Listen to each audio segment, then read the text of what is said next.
Allan Greer is the Canada Research Chair in Colonial North America and a professor of history at McGill University. His research focuses on the history of Native peoples of the Americas and the history of the Atlantic world. Greer has published extensively on the social history of early French Canada and New France. He's a recipient of a prestigious Killam Research Fellowship from the Canada Council for the Arts. Over my career, I've worked on all kinds of topics and periods to do with Canada, French Canada, natives and missionaries and so on. But at the moment, and for the last 5 or 6 years, I've been working on a topic that covers all of North America in the colonial period, and it's about land. It's basically how land becomes property in the process of colonization. So it's both how settlers set up new ways of owning land, and natives are dispossessed. And normally those are seen as two separate processes, but I see them as two sides of the same coin.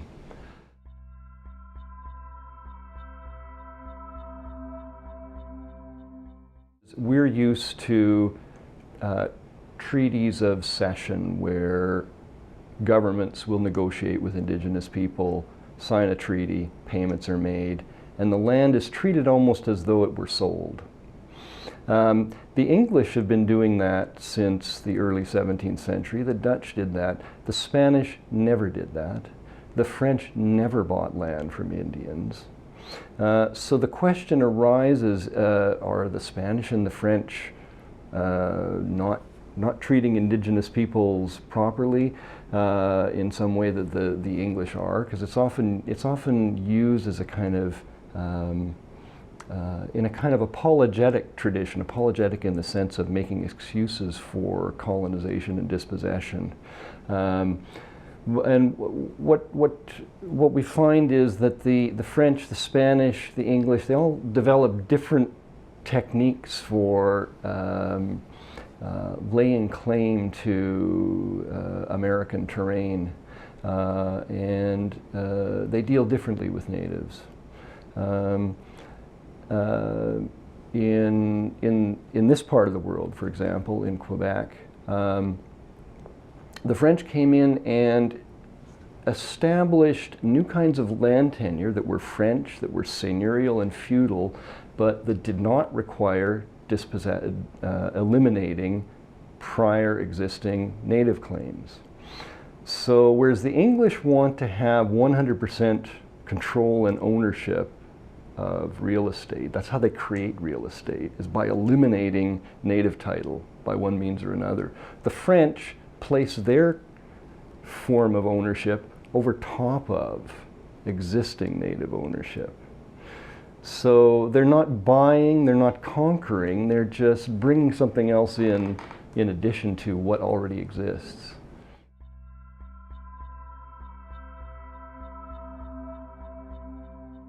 For natives, this is all problematic. It's all about someone else taking over your country. So it's not a question of a better or a worse way. You know, it's universally but not uniformly problematic from that vantage point.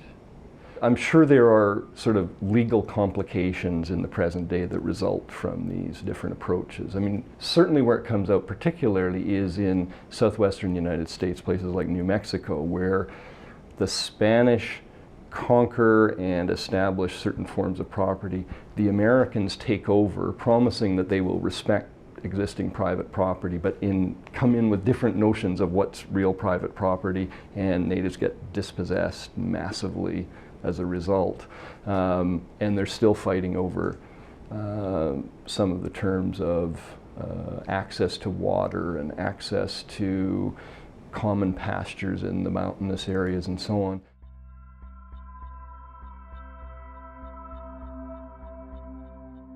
Understanding is always better than misunderstanding. And I'm not engaged in applied research. I'm not saying, okay, this is the way you solve concrete problem X. Perhaps judges and lawyers and others will find something in the work I've done that'll be useful, but that's not my primary object. My object is to understand the process of colonization, which is what made Canada, what made the United States, made Mexico and other countries in the Western Hemisphere. It's a fundamental kind of part of the history of the world and of the human race.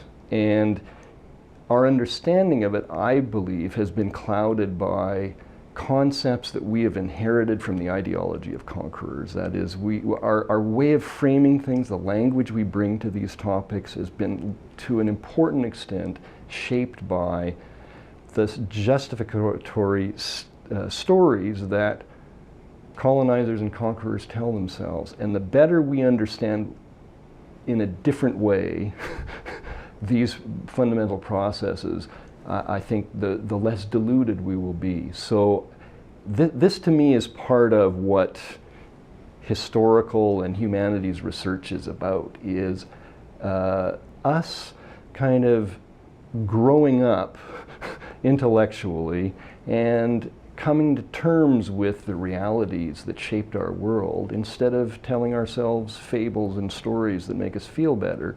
And I think that's much more important than, you know, adjudicating some case over water rights or anything in that kind of practical realm. All that kind of work I think is important and essential and has to be done, and possibly my research will have something to do with it, but it's not, at the end of the day, it's not what's driving me in this business.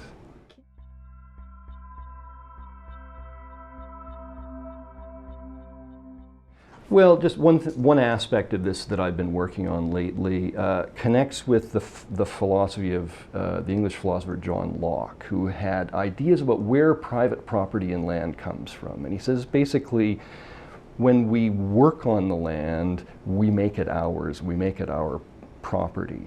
So we dig and we fence, and that makes it justifiably ours. Indians in America, he says, don't do that. They shoot a deer with an arrow. The deer belongs to them, but they don't own the land. They have no right to claim any exclusive control of the land. So we have this vision of America, of Canada, being built by pioneers who built log cabins, cleared fields, built fences, plowed the land, and that's how we think of colonization taking place. It's essentially a creative process, and we erase the other side of the essential side of the story, which is it was at someone else's expense. And the little clearings that were made are one little part of the story. The cows and pigs that are allowed to wander in the wander at large, and that destroy native cornfields, and that dig up clam beds, and that lead to the starvation of indigenous people, is the part we don't talk about, and it was probably more important. And you know, in the Western Plains, for example, the cowboy story of free-ranging cattle are, you know, they are undermining the subsistence of the people who live there.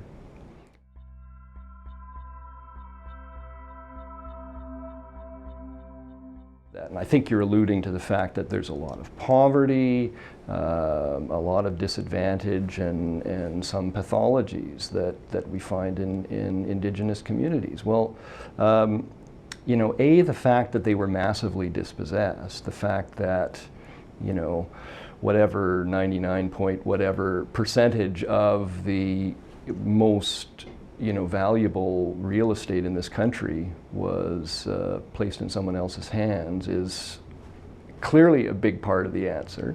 But another part of the picture is natives do not own reserves in the same way that you and I might own a farm or a home in the city. There's a way in which real estate, as we understand it, is constructed around and outside natives. And natives are, and certainly you see it in the English-speaking tradition starting out in 17th century New England.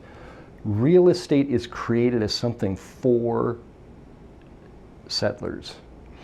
And what a reserve is that which is not made into saleable property as we understand the term.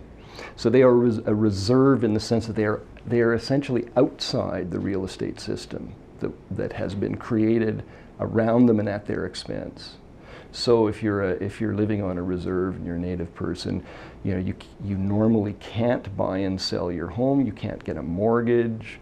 There's a number of ways in which the land is not treated as though it were yours in the same sense as other land is treated as property of the owner.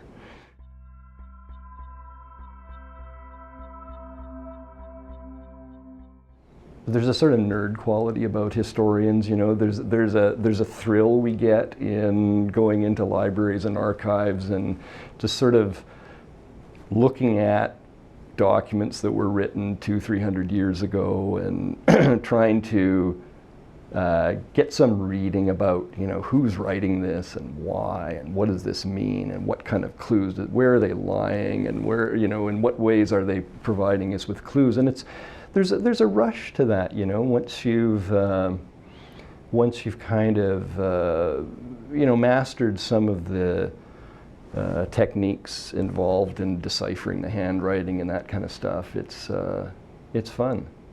But it's gradually immersing yourself into lives of other people who died a long, long time ago and felt and acted and thought way differently than us.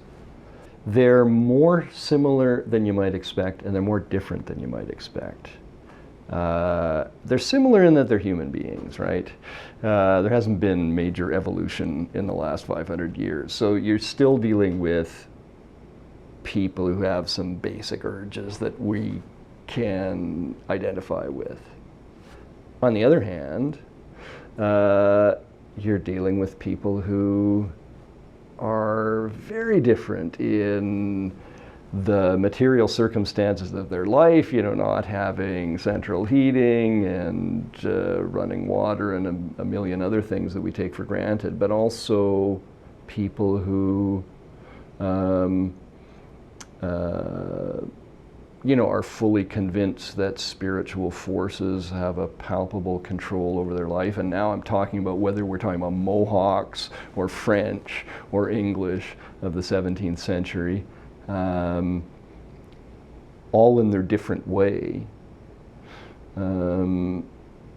are kind of having to scan the outside world, the comets that might go through the sky, or the drought or the lightning strike, to see what it means in terms of some plan that some other force has that you'd better be listening to.